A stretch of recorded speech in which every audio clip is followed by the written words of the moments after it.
Welcome to Ace Achievers Dental Academy. I am Dr. Neil Vidhavan, and after the INICET November 2022 result, I am happy to be in company of one of the toppers. Meet Dr. Shahid Iqbal, rank 2 in the INICET recently concluded exam.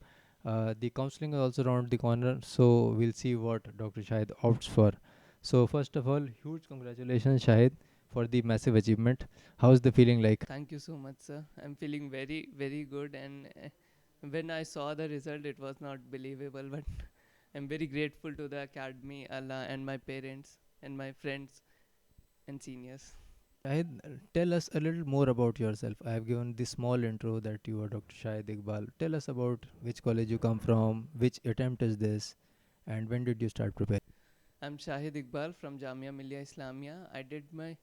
I completed my BDS in 2022 year, and during internship, I did not join any academy. Prepared for my on my own. My friend helped me with some ACE Achievers notes and questions, but I did only pearls and basic dental subjects and medical subjects from theory books, general theory books only. I secured a rank of 744 in NEET and rank 29 in INI May exam. After that exam, I knew I was missing something. Like I had the basic knowledge. मुझे पता था कि हाँ concepts clear हैं मेरे, but how to approach a question or any paper. So how to attempt a paper. So I joined Ace Achievers in June, their test series. So, sir and ma'am guided me how to approach a question, how to prepare for exams, further improve your knowledge, me build my confidence to crack the exam. Shahid, talking about ACE Achievers only. Uh, Most of the people think ACE Achievers is just like a test series, like you also mentioned casually. I joined the test series. Can you elaborate a little bit more how ACE Achievers helped you in your preparation during those 6 months? So, after gaining knowledge from books and basic dental subjects from dental MCQ books, after joining ACE Achievers, I noticed it was very helpful. Your book was very helpful. The notes given was crisp and clear. Also, how to approach a question, how to attempt how to eliminate options, how to go through in an exam. Like NEET and AIMS are very different exams. To how to go about an exam, that academy told me. Mock test जो होते थे, weekly mock test होते थे, उनमें 100 question for one subject and 100 question mix subject.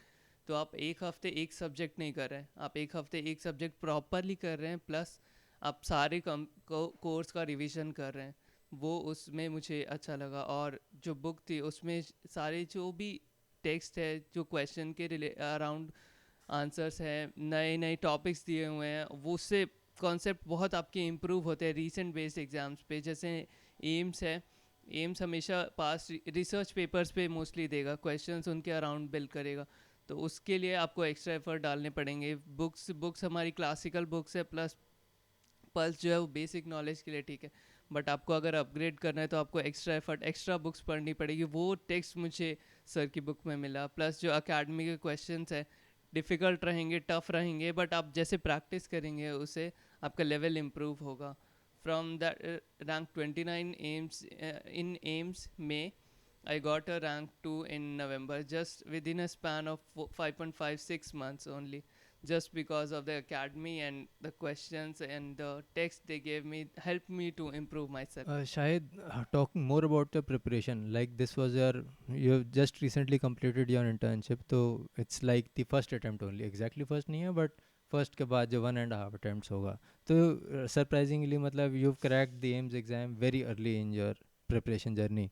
So can you talk a little bit more about your preparation कि students को और क्या करना चाहिए? तुमने क्या किया था? Medical subject कैसे approach किए थे? Dental को कैसे approach किया था? Notes कैसे बनाए थे?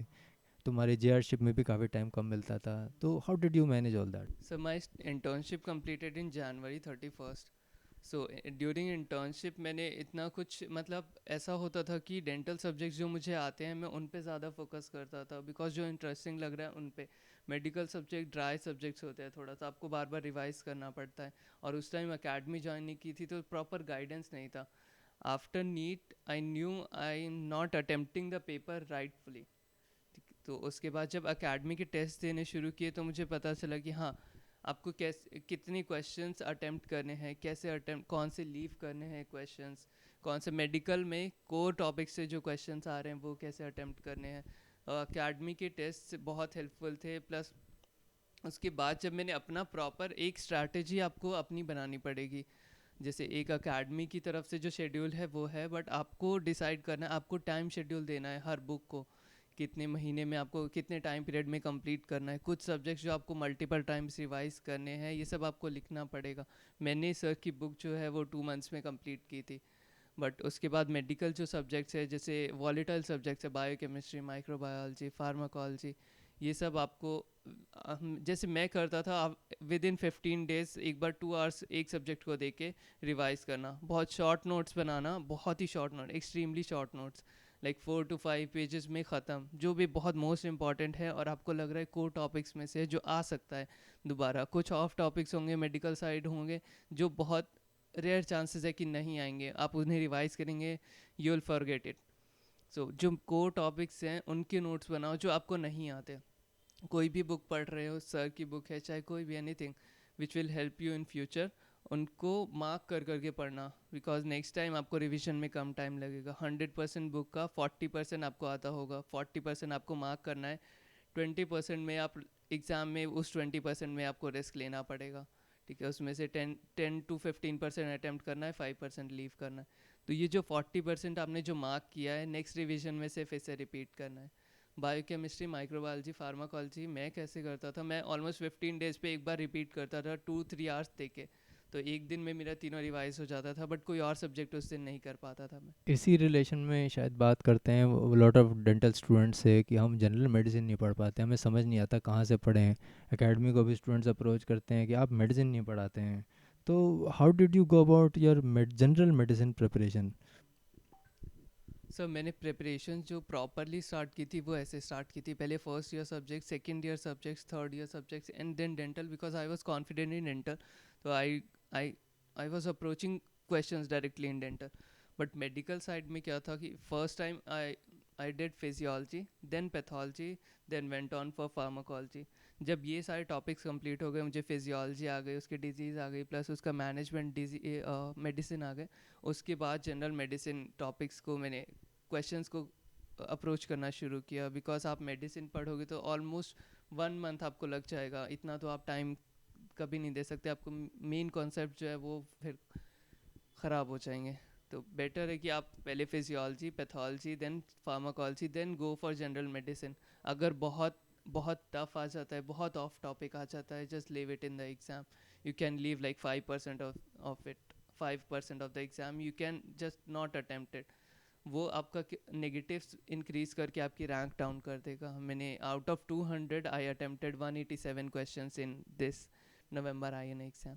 So that is what I also say कि don't go in for general medicine. अगर आपको फार्मा आती है, पैथ आती है, माइक्रो आती है, parts of micro and physiology आती है इंपॉर्टेंटली, तो जनरल मेडिसिन तो आपकी वैसे ही कवर हो गई। Rest you have to do a few question just to see कि अगर जनरल मेडिसिन पर कोर आ गया तो whether you are able to approach the disease from the disease to the etiology and the treatment और not, बस इतना ही देखना होता है। सो वेरी वेल सेट शायद। अब इसके बाद बात करते हैं शायद कि अपने टाइम मैनेजमेंट की। योर इंटर्नशिप जामिया में बहुत टाइम कंज्यूमिंग रहती है, आरएमएल में जेआरशिप चल रही थी when you give the exam, वहाँ भी टाइम ज़्यादा नहीं निकलता, नाइट ड्यूटी होती है। How did you manage those limited hours? कितने आवर्स लगाते थे एंड उसमें मैनेज कैसे करते थे? Sir JRship I joined in June, so 6 months almost, it's been 6 months। तो वहाँ पे ऐसा शेड्यूल होता है 9 to 4, प्लस अगर इमरजेंसीज है तो 9 to 9, 24 आवर्स की। तो इसमें कभी कभार होता था कि 2 आवर्स 3 आवर्स मैक्सिमम मिल गए, उसके बाद नहीं, किसी दिन 4 घंटे मिल गए, बट कभी कभार तो टाइम भी नहीं मिल पाता था वार्ड पेशेंट्स की वजह से। तो आपको बट कुछ टाइम एटलीस्ट निकालना पड़ेगा, हाफ एन आवर, अगर आप कहीं भी हैं half an hour to 1 hour आपको निकालना कि आप क्वेश्चंस कर रहे हो। आपको पता हो आपके टारगेट, स्मॉल टारगेट्स जो मैं बता रहा हूँ, आपको स्मॉल टारगेट्स रखने पड़ेंगे। हाँ, मुझे 1 वीक में 3 सब्जेक्ट्स कंप्लीट करने हैं, तो एक दिन ज़्यादा टाइम देना पड़ेगा, दूसरे दिन शायद आप कम दे पाएंगे, बट कंसिस्टेंटली आपको उस टाइम में कंप्लीट करना होगा। आप सब कुछ नहीं जान सकते, you can not know everything, but you can know about everything. आप ऊपर से आपको टॉपिक्स पता होने चाहिए, एटलीस्ट आप सिलेबस कंप्लीट करना बहुत इंपॉर्टेंट है। आपको अगर उस टॉपिक का कुछ पता ही नहीं होगा तो आप कोई ऑप्शंस भी एलिमिनेट नहीं कर पाएंगे। जैसे आप पेपर अप्रोच करते हैं लास्ट 1 मंथ 1.5 मंथ्स अकेडमी में मॉक टेस्ट रिवीजन होता है, जो सर बताते हैं how to approach a paper, options कैसे एलिमिनेट करने हैं, ऑप्शंस को कैसे टिक करना है, कौन से क्वेश्चन छोड़ने हैं। वहाँ पे जो मेरा लास्ट टाइम इंटर्नशिप के टाइम पे जो मुझे लगा वीक पॉइंट, मैंने टेस्ट प्रैक्टिस नहीं किए थे, वो यहाँ पे कवर हुए। जैसे सर ने बताया कहाँ तक आपको अटेम्प्ट करना है, कहाँ तक नहीं करना है, तो वो चीज़ें बहुत हेल्प हुई। बाकी अगर आपको आर्ट्स पे तो सबका डिफरेंट होगा, कोई 10 आवर्स दे पाएगा, कोई 4 आवर्स दे पाएगा, बट इस टाइम क्या होता है, नीट और एम्स बहुत डिफरेंट पेपर्स हैं। आपको एम्स अलग अप्रोच करना है, आपको basic knowledge plus recent past papers, recent research papers, PGI papers, SR papers, जो आपको पता चल होना चाहिए कि अभी कौन से टॉपिक्स हैं जो कि इम्पॉर्टेंट है रीसेंट टाइम्स में। नीट में क्या होता है, बेसिक कॉन्सेप्ट्स पे आएगा प्लस रिपीट्स पे आएगा, तो आपको रिविजन्स मोर इम्पॉर्टेंट है इन नीट। बट इन एम्स आपको रिसेंटली रिसर्च में क्या चल रहा है ये इम्पॉर्टेंट है, मल्टीपल कंप्लीशन कैसे अटेम्प्ट करने हैं क्वेश्चंस, ग्राफ्स कैसे देखने हैं, या फिर क्रॉस मैचिंग्स कैसे अटेम्प्ट करनी है। तो पेपर जो आप अटेम्प्ट कर रहे हैं उस हिसाब से आपको प्रिपेयर करना होगा, उस हिसाब से फोकस करना होगा। Shahid, before closing, Thanksgiving, whom all would you like to thank? You have already thanked ACE Achievers पे शुरू में, इसके अलावा whom all would you like to thank? So I would like to thank Allah and my parents for always standing by my side.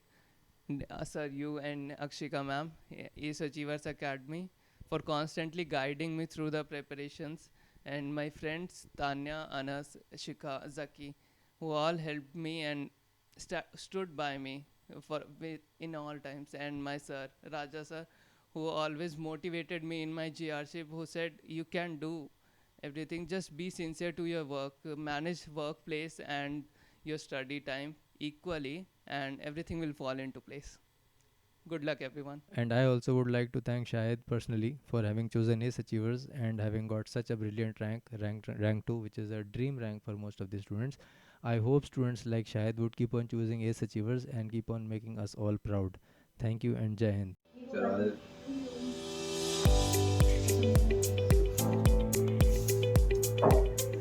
वाह वाह, क्या मिठाई का डब्बा है, special sweets from Bengali house.